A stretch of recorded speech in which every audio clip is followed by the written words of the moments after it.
You're welcome. But you're surrounded by all of these people who are talking hopefully about a 3-6 team. No, about a team that's about to be 5-6. There you go. Right. Okay, if you look at the NFL standings, 2 weeks from now they're 5-6. Well said. And they're right back It's in such it. a rallying cry. It really is. It's what I signed up for when the Dolphins went all in this season. Can they get to 5-6 with the guaranteed 2 wins Cody gives you? And don't let them get to 6-6 because if they do, God forbid, that is a statement. Yep. That win over the Packers to put them at 6-6. Don't let that happen, America, because then there's a train and you can't stop that from moving. Was it the last Brian Flores season where they finished the season on like the 7-game win streak against all teams with the below 500 record, and everyone was like, "Hey, how about the Dolphins?" What a year. My favorite of those was Chad Pennington, top 5 in MVP. They go 11-5 in one-score games, get to the playoffs, and get ransacked by Ed Reed in the first round and Ray Lewis by 30 points. I think he was the runner-up, Chad Pennington. Yeah, I think he finished second because they won all these one-score games. You know who that is this year? The Chiefs are that this You're hard year. to impress. Like a team wins by 1 score. That does all these 1-score wins. It's just like there's more than just Super Bowl. Dan. Chris, it's not a playoff win would be amazing. Yes, but this is the part though where I stop you because the Dolphins have been on this particular treadmill in my lifetime, turning your father, the homer, who used to cover a national team.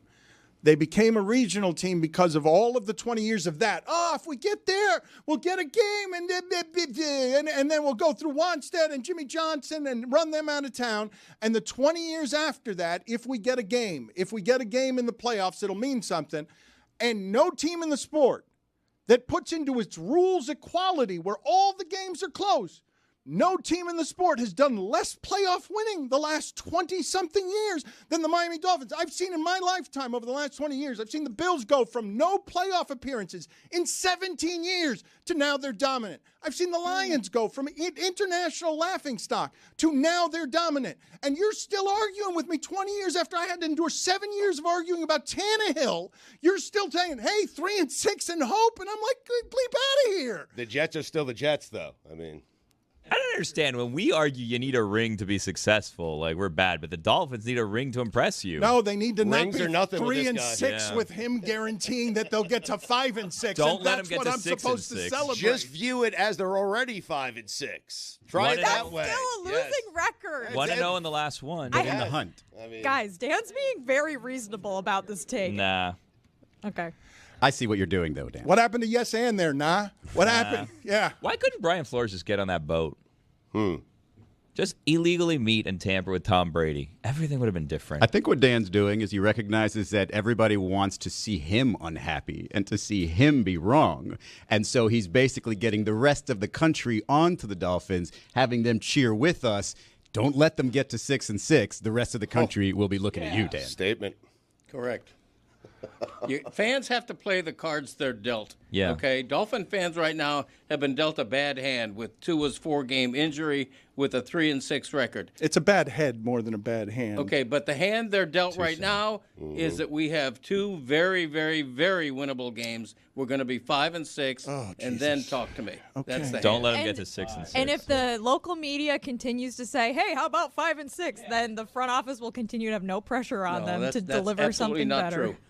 I wrote when Tua was hurt, I wrote a column second-guessing their whole roster construct. This was the classic team with Tua's vulnerability. This was the team that needed a Joe Flacco and Andy Dalton. Somebody experiences a backup, and they didn't do it. That's a fatal flaw if they don't turn it around to make the playoffs. I want to understand from you guys who are watching a half a season of football, and we're sitting here measuring it every single week, and we measure it even though we can't predict what kind of injuries there are. We can only guarantee you that there will be many, many injuries. When the Dolphins win that game on Monday night, with a point total, by the way, that is fine, But I don't think it's sustainable to consider that you're going to hold teams consistently like the Rams to 15 points and get into one of these games where they decide they're going to kick nothing but field goals. And they're going to, like, I'm watching the game and I legitimately can't tell. Is this the Dolphins doing it to them with 4 sacks, or is this the Rams just not functioning the way they normally function for whatever the reasons are that I'm not understanding, and they're getting stuck with 5 field goals instead of winning that game 35-23? When you go across the country and you play a team that's otherwise mediocre in a mediocre division that we're assuming San Francisco is going to win because we're not expecting Arizona to stay atop it, but all the teams in that division have 4 losses because everybody's got 4 losses because there are more bad teams in the league than there are good teams in the league. For sure. How do you do the analysis on what happened last night that isn't just merely, well, they're 3-6 and now they can be 5-6. I'm talking about real measurements about what you're watching, where they're a small underdog in that game because all of the teams are just about the same. And in this particular game, the Rams had to settle for 5 field goals in a way they don't usually have to settle for 5 field goals.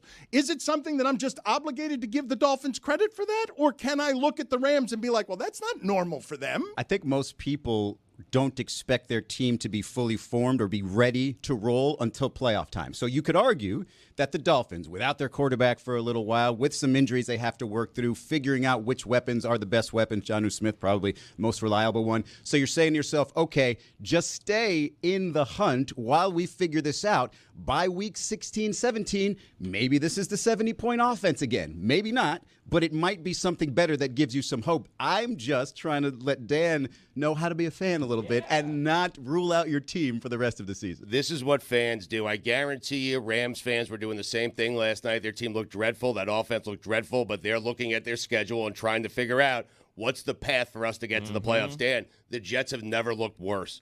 I spent the entire plane ride home figuring out how the Jets could make it to the playoffs because that's what fans do. We hope. You say that's what fans do, but that team has a coach and a quarterback that have won Super Bowls. This one has been watched for 2 decades in Miami, and you guys have been wrong for 2 decades making this argument with me. Like for 2 damn decades, you guys have been wrong every single time, hoping every single time. But what are you afraid of? Because we're choosing to be happy here. You're afraid of being happy and trusting this team and then looking silly at the end of the year? Who cares? Right. Look silly then, be sad then. Why are you going to be sad for 18 weeks of the year? Be happy now. Be sad at the end. A year ago, Tua made the Pro Bowl, stayed healthy. The Dolphins had the best or second best offense in the entire league. No apologies for coming into this season with high expectations. And I don't blame the whole thing on Tua missing 4 games, although that's a huge part of it. Since Tua's been back, they've scored 27, 28, and 23 points. That's not bad. That's much better than it had been. And the defense is healthier than it's been all season. Zach Seiler back in the lineup was huge last night. Seiler. And they were very good. You know, they had a Tomato. Matthew Stafford looked bad because the Dolphins made him look bad. And so, you know, I'll be as optimistic as I want to be. While also I get scared of realistic. Sealer's name too, though. I got to be honest. It's happened the entire It's time Seiler, he's been on Seiler, the team. No, I get scared. ridiculous. I got to be honest. I was scared when we sat across from him. I thought I was going to say Seiler as well. Yeah, it should be Seiler.